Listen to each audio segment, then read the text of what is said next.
On April 28, 1988, Aloha Airlines Flight 243 took off from Hilo, Hawaii.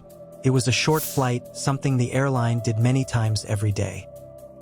The aircraft was a Boeing 737, and it was flying between Hawaiian Islands.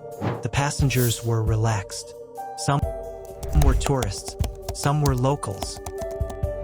No one expected anything unusual to happen. The sky was clear. The weather was calm.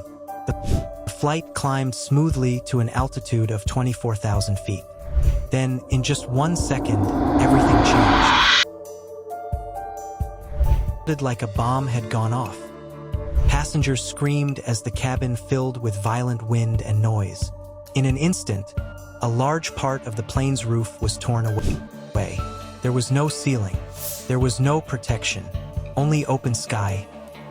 Passengers were suddenly exposed to freezing air rushing at incredible speed. Oxygen masks dropped, luggage flew through the cabin, and papers disappeared into the clouds. The force was so strong that people were pinned to their seats. The plane was still flying. Among the chaos, something even more tragic happened.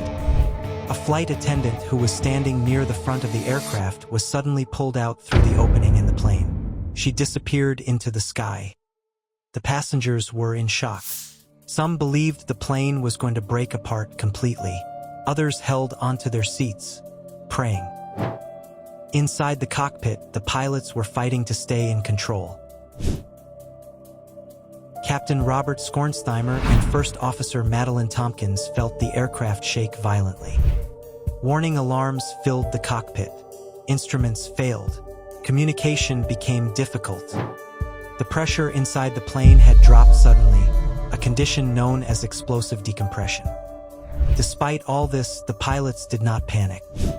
They immediately began an emergency descent, trying to bring the plane down to a safer altitude where passengers could breathe normally. The aircraft was damaged, loud, and difficult to control, but it was still responding. They decided to turn back to Maui.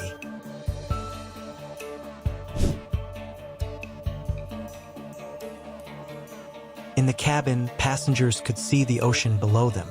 Wind screamed through the aircraft. Some people thought the wings would snap off. Others believed they would be sucked out at any moment. Yet, something incredible happened. The plane stayed together.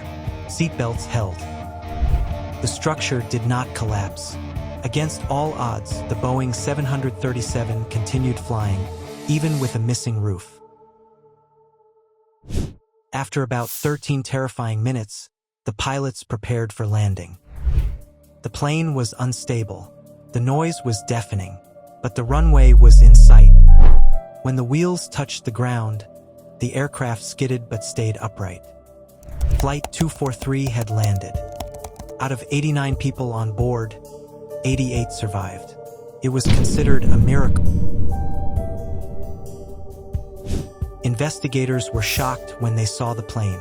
A huge section of the fuselage was simply gone. How could this happen to a modern aircraft? The answer was not simple. This plane had flown many short flights. Over time, small cracks formed in the metal body. These cracks were hard to see during inspections. Because the aircraft flew so often, pressure changes happened again and again, slowly weakening the structure. Eventually, the metal could no longer hold. It ripped open. The investigation revealed that maintenance procedures were not strong enough. Inspections missed warning signs. Small damage was ignored because it did not look dangerous. This accident forced airlines around the world to change how aircraft are inspected. New rules were created. Maintenance became stricter. Aging planes were examined more carefully. Flight 243 saved lives, not just on that day, but in the future. This was not a story of technology failing alone. It was a story of human courage. The passengers stayed seated. The crew helped each other. And the pilots never gave up control. At 24,000 feet, with no roof and no guarantees, this airplane proved that survival is sometimes possible, even when everything goes wrong.